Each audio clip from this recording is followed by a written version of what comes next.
Hi everyone and welcome to episode 18 of Ionan's Edge. Today I'll be reviewing the CJRB Centros CF. So let's jump right in with basic specs on the knife. This knife uses D2 blade steel in a silver washed or ceramic washed finish. It's a spear point with a flat grind. It has 3.5 inches of usable fine cutting edge with a nice little sharpening choil here at the back. The overall length of the knife from tip to tail is going to be 8.25 inches. It is a manually deployed knife riding on ball bearings. It's only deployable by use of thumb studs.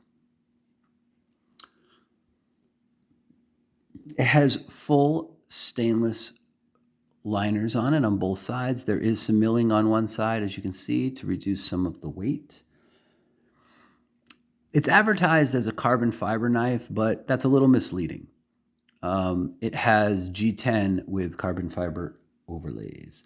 It does have a deep carry pocket clip that leaves all but about that much sticking out of your pocket when you're carrying it.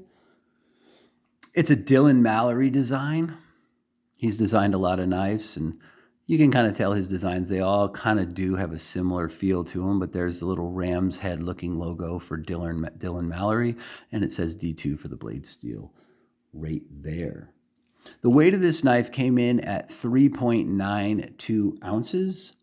And also worth mentioning, the width of the scales is about 1/2 inch. It actually was 0.54. So just a little bit over 1/2 inch of thickness from one side to the other.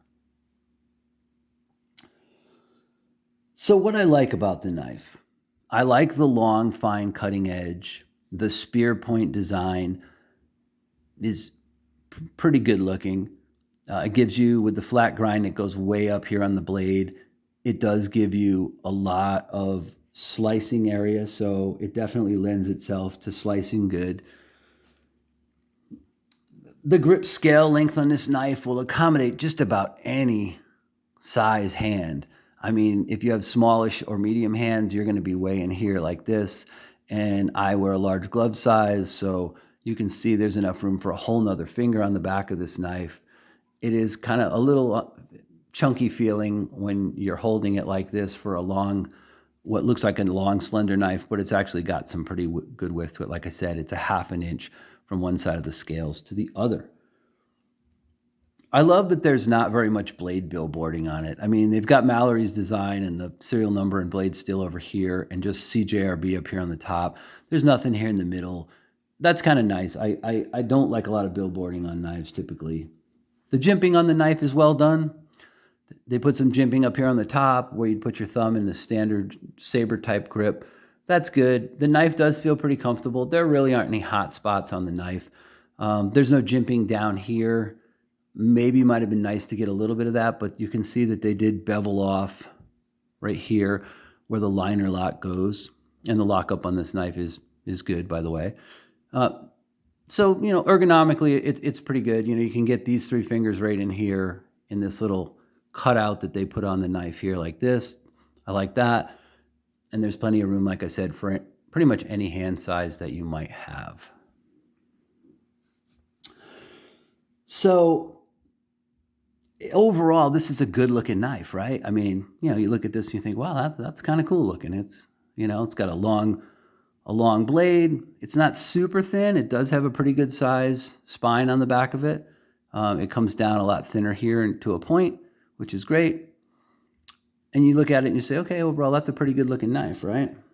So now let's get into what I don't like. This was my first CJRB, which is Artisan's budget line of knives. And Artisan makes some really great knives, but the CJRB being their budget line, I was excited to get this knife. This knife actually was a gift from my wife. She said, hey, I haven't bought you a knife yet for your channel. I'd like to get you something in a certain price range. And this was the knife I chose. It's not the exact model of this knife I wanted. I actually wanted the G10 scale version, but that was out of stock at the time. And so I went with the carbon fibered version because that one was available. So issue number one, the scales, as I was saying, are 2/3 G10 and about 1/3 carbon fiber. If you look on here, you can actually see where that delineation line is on the back of the grip. So it's just an overlay. That's not a big deal. It is a budget knife, but it would be nice in the descriptions if manufacturers called them, G10 with carbon fiber overlay. I don't remember seeing that anywhere in the description.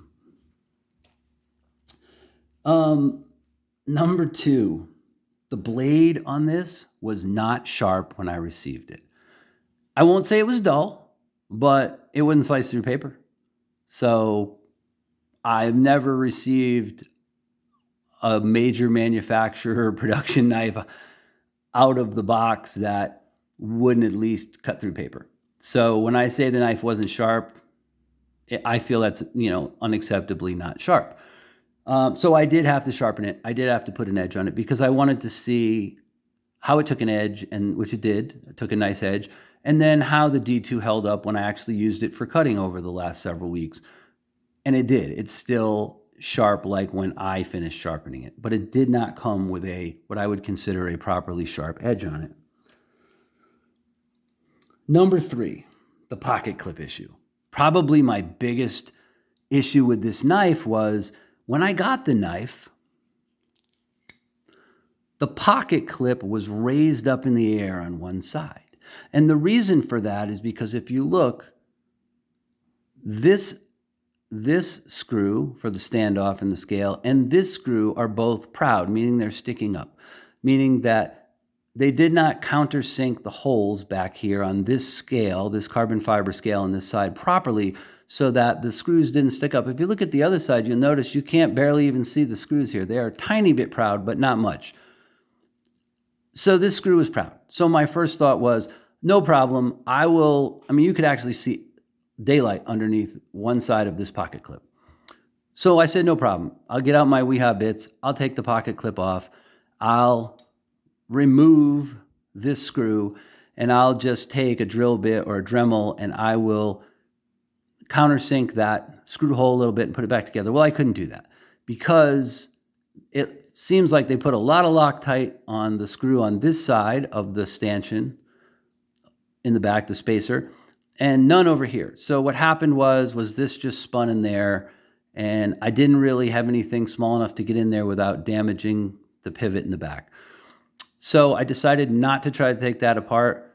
And what I did instead was I took the clip and I used a Dremel and I took a tiny bit of material off right here between the two pocket clip screw spots so that the clip would actually now set flat on the knife and I could screw the countersunk screws, by the way, which is great, awesome, except the clip was sticking up in the air because they didn't properly fit and finish the screws here on the grip. So I managed to find a workaround for getting the pocket clip to fully attach to the knife and set flush like it's supposed to. That's a pretty big issue for me, guys. That's something that I don't think should happen. I mean, that's part of putting a knife together is getting the fit and finish right. So finally, as far as fit and finish goes, there is another issue. On the show side of the knife, the carbon fiber scale here is not fitted properly to the knife. And you can kind of see it here in the photo. The scale, they took too much off of this side of the scale when they were finishing it. So when you run your finger down here, it stops because there is the liner on this side sticking out. And it's noticeable. It's enough that you can notice it. It's enough so that when you run your finger down it, it stops right there. I mean, that's pretty significant. And it is noticeable. When you do that on the other side, there's nothing. It's pretty flush. So another fit and finish issue. And then finally, the D10 on this knife was so heavy out of the box. It was so heavy that I could not deploy the knife. I could barely get this thing to go like that and open. And when it did, the knife would only go about this far and stop. So I first tried making a pivot screw adjustment. That helped a little bit, I put a little bit of knife oil in there to oil the bearings.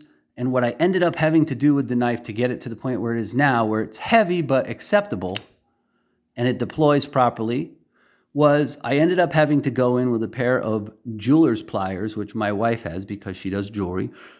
And I ended up having to adjust the detent here. I ended up having to slightly bend this out so that the detent would be a little softer. It's still really heavy, but the knife would actually close.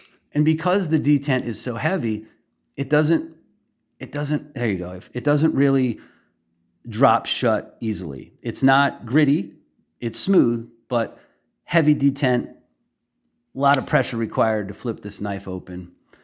It's only thumb stud deployable, so I can't use a flipper, say, for instance. So that was issue number 5. And then the last little thing, which is more of a personal preference, like I said, I did want G10 scales on this knife, which would have been textured. It came with carbon fiber scales because that's the only version that was available at the moment. A lot of knives have been out of stock in the last handful of months. This was one of them at the time. I think the other version is back in stock. But the G10 would have had some real good texturing on it, and the carbon fiber I find to just feel very slick. I don't think you're going to feel like you're going to lose this knife because you've got some jimping on it and a complete, more than ample purchase to get on this, and it is pretty thick. But again, I don't think I would get the carbon fiber, again, just because it's just completely smooth. It has no texture to it whatsoever. And it doesn't really have much in the way of relief, just here where you put your thumb for the frame lock. So, that's a small thing. And if that were the only thing in this review, I would generally give the knife a favorable review. But there were lots of fit and finish issues on the knife. Obviously, I just covered those. It makes me wonder if I got what I call a Friday night knife, meaning somebody at the factory was under pressure to, build their 20 or 30 knives or whatever that day, assemble them, and they just kind of got this one put together and said, hey, I'm going out for beers, and they sent it out the door. Because I've read plenty of good reviews on this knife, and I was excited to try it, and I have to say, overall, it's disappointing for me. So I have other CJRBs in mind. I have an artisan knife, which I really like. There's a couple other CJRBs I plan on buying in the near future. But for now, the jury is still out on the Centros, and for me, on the CJRB line. This particular version of the knife is $40 with the carbon fiber. If you're going to try to buy one of these, I would say go for the $35 G10 version instead. It still represents a decent value for what you're getting. Bearings, D2, full steel liner, good blade size. But overall, I'm disappointed in the knife. And with all the issues I had at this time, I just can't recommend this knife to my viewers. There may be other good CJRB knives out there. I haven't tried other knives by them yet, but I can't recommend this knife at this time, guys. I just don't think it's worth the price of purchase. So anyway, thanks as always for watching. I hope you enjoyed the video. If you did, please consider liking and subscribing. And as always, folks, stay sharp.